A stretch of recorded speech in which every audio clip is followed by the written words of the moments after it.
guys, so today topic is what is React.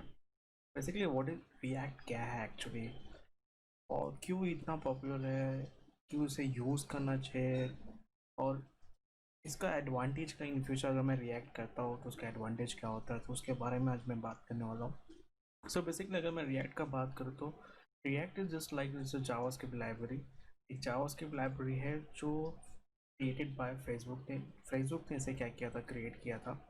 And इसका जो main purpose जो है, तो रिएक्ट का अगर यूज़ करने का जो मेन पर्पस है, it's just for the user interface. जो यूआई बिल्डिंग ब्लॉक्स होता है, जो हम यूआई जो इंटरफेस क्रिएट करते हैं using HTML CSS and JavaScript, उसका मेन पर्पस, जिसका जो मेन इंटेंशन था, वो जो इंटरफेस होता है उसको कितना मोर maintainable, readable and fast way से उसको डिफाइन किया जाए। उसके लिए क्या किया, रिएक्ट को इंट्रोड्यूस किया गया था।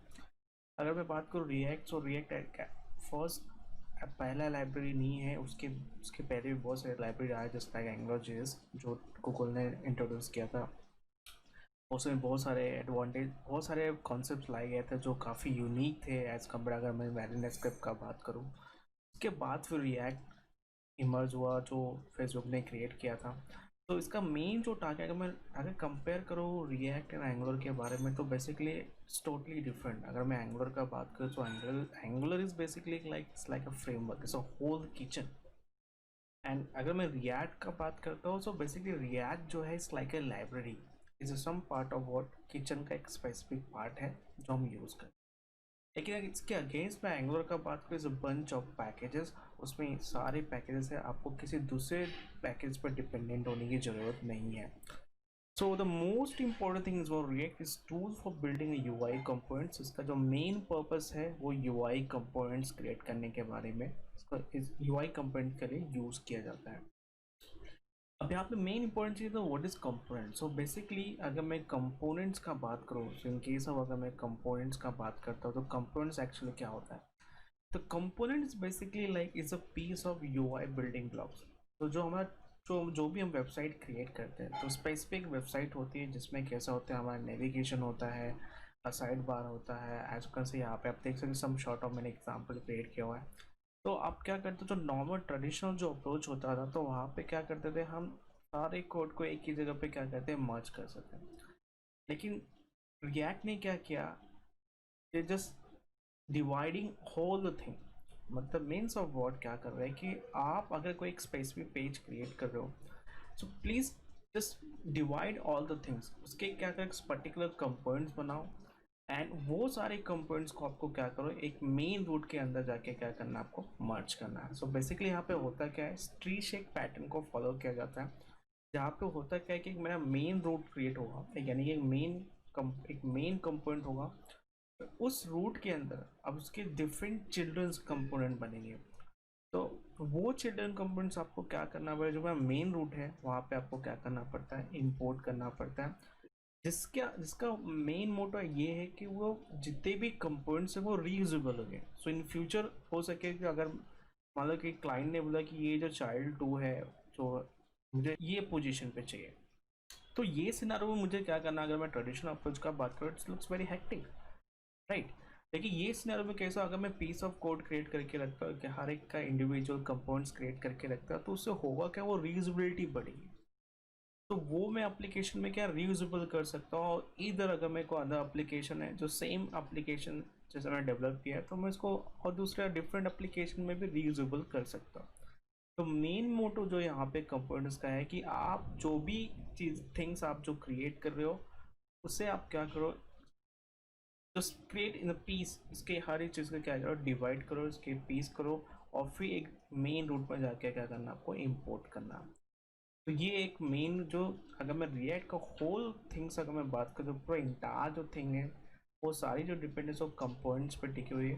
तो कंपोनेंट्स यहाँ पे मेन फैक्टर है। तो आपको अगर कोई यूआई क्रिएट करना है, तो एवरीथिंग्स आपको क्या करना पड़ेगा, हर एक चीज़ को आपको कंपोनेंट बेस से डिफाइन करना पड़ेगा। ओके, तो ये जो था अबाउट द कंपोनेंट। एंड उसके बाद मैं बात करूँ कि how many way we can define the component. तो ये भी बहुत सारी जगह पे क्वेश्चन रेज होते हैं कि अभी रिएक्ट में कौन से कंपोनेंट यूज़ करें। देखें, स्टेटलेस कंपोनेंट और एक है stateful component. So basically stateless in the sense of अगर मैं बात करता हूँ तो फंक्शन बेस्ड कंपोनेंट, और स्टेटफुल अगर मैं बात करता हूँ तो क्लास बेस्ड कंपोनेंट। तो जो फंक्शन बेस्ड कंपोनेंट होता है गाइस, वहाँ पे कैसा होता है कि आपको, इसमें मैं इन फ्यूचर में वीडियोस बनाऊंगा कि वहाँ पे लाइफ साइकिल हुक होता है। तो वो जो लाइफ, जैसे कि आप स्टेट, तो स्टेट बेसिकली इस लाइक क्या होता है, वहाँ पे बंच ऑफ प्रॉपर्टी होती है, और वो प्रॉपर्टी को डेटा मैनिपुलेट करके हम लोग क्या करते हैं, डेटा को रेंडर करते हैं। तो बिफोर जब React 16 था, उसके पहले अगर मैं अगर मुझे स्टेट एंड अगर मुझे लाइफ साइकिल हुक यूज़ करने कंपोनेंट में, तो आप स्टेटलेस कंपोनेंट में यूज़ नहीं कर सकते थे फंक्शन, जो फंक्शनल बेस्ड कंपोनेंट होता है। बट राइट नाउ अभी यहाँ पे रिएक्ट हुक के कॉन्सेप्ट्स आ गए हैं जिसके बेसिस आप यूज़ कर सकते हो। तो यहाँ पे दो चॉइस देता है आपको और रिएक्ट जस्ट, आप स्टेटलेस कंपोनेंट भी यूज़ कर सकते हो और स्टेटफुल कंपोनेंट भी यूज़ कर सकते हो।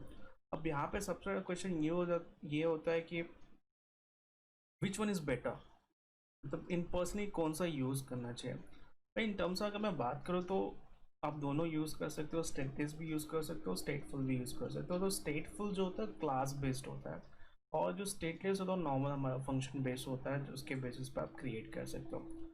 तो अगर मैं रिएक्ट जेस का अगर डॉक्यूमेंटेशन, उनके जो डेवलपर हैं उन्होंने भी बोला है कि आप दोनों वे से यूज़ कर सकते हो, इट्स योर चॉइस कि आपको अगर फंक्शनल बेस अगर आपको बेटर लगे तो आप फंक्शनल बेस से स्टार्ट कर सकते हो।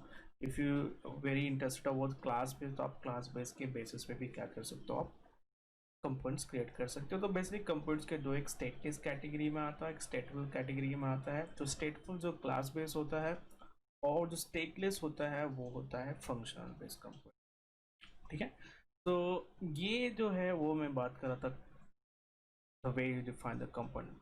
अब यहाँ पे मेन जो इसका जो मेन गोल है, जिसके वजह से जो रिएक्ट जस्ट काफ़ी पॉपुलर हुआ, अदर फैक्टर्स भी है, but the most important thing जो जो रिवोल्यूशन जो पार्ट आया था वो था वर्चुअल डॉम।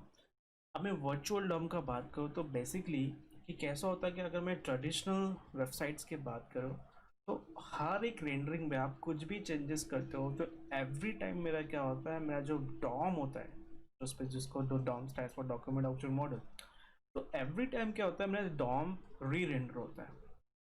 मतलब मैं कुछ भी चेंजेस कर रहा हूँ तो वो री रेंडर करेगा, जिसकी वजह से होता क्या है कि unnecessary wastage of memory create होते हैं।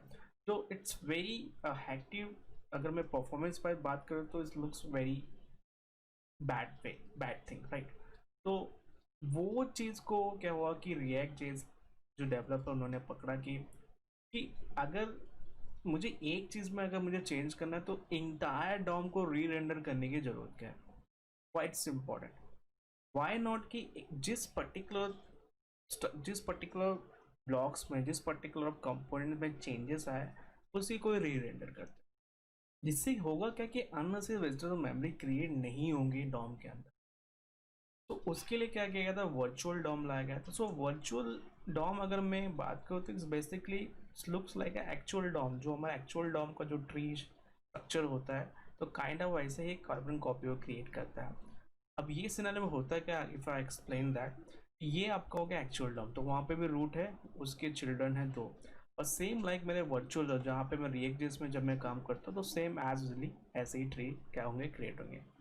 अब थिंग इज दैट अब क्या करना है, अब वर्चुअल डॉम कैसे बिहेव है, जैसे मैंने पहली बात किया, अगर मैं नॉर्मल एक्चुअल डॉम का बात करूँ तो कुछ भी मैं चेंजेस करता हूँ तो इंटायर डॉम मेरा री रेंडर होता है, और जिसकी वजह से होता है कि अननेसेसरी विजिटर्स मेमोरी क्रिएट होते हैं मेरे डॉम के अंदर। तो अब वर्चुअल डॉम कैसे बिहेव करता है साइजगंशी, तो अगर मेरे चाइल्ड वन में एग्जाम्पल ये मेरा कंपोनेंट है, ये वन कंपोनेंट, ये टू कंपोनेंट, ये मेरा मेन कंपोनेंट हो गया। अब ये कंपोनेंट मैंने कुछ मॉडिफिकेशन किया जो मेरा रिएक्ट वर्चुअल डॉम है, तो रिएक्ट वर्चुअल डॉम क्या करेगा, ओके, तो वर्चुअल डॉम क्या करेगा कि जो ये वाले पार्ट को अपडेट करेगा, और एक्चुअल डॉम को सिर्फ ये स्पेसिफिक पार्ट क्या करेगा, उसको कॉल करेगा। तो एक्चुअल डॉम फिगर आउट करेगा, okay root is root, it's perfectly fine, child two भी ठीक है। तब यहाँ पे चेंजेस कौन से पर्टिकुलर ऑब्जेक्ट में आया, जो कंपोनेंट है वो मेरा चाइल्ड वन, तो वर्चुअल डॉम क्या करेगा, ओनली चाइल्ड वन कंपोनेंट को ही क्या करेगा, अपडेट करके एक्चुअल डॉम को कॉल करेगा। That is a very important thing guys कि ये जो इम्पोर्टेंट फैक्टर था जो रिएक्ट जेस, जो इम्पोर्टेंट थिंग्स थी जो रिएक्ट जेस ने इंट्रोड्यूस किया था, और जिसकी बेसिस पे कैसा हुआ कि आज अगर बात करो तो रिएक्ट जेएस का बहुत ही ह्यूज डिमांड है वर्ल्ड वाइड। बहुत बिगेस्ट कंपनीज को यूज़ कर रहे हैं, परफॉर्मेंस वाइज भी काफ़ी फास्ट है। So you can use this React JS as a website development also. Okay, so this is for all about react.js introduction, what is react.js and how to use react.js, कितने वे से मैं component create कर सकता हूँ, what is virtual DOM. Okay, that's it for today guys. I'll see you next time. Bye and take care.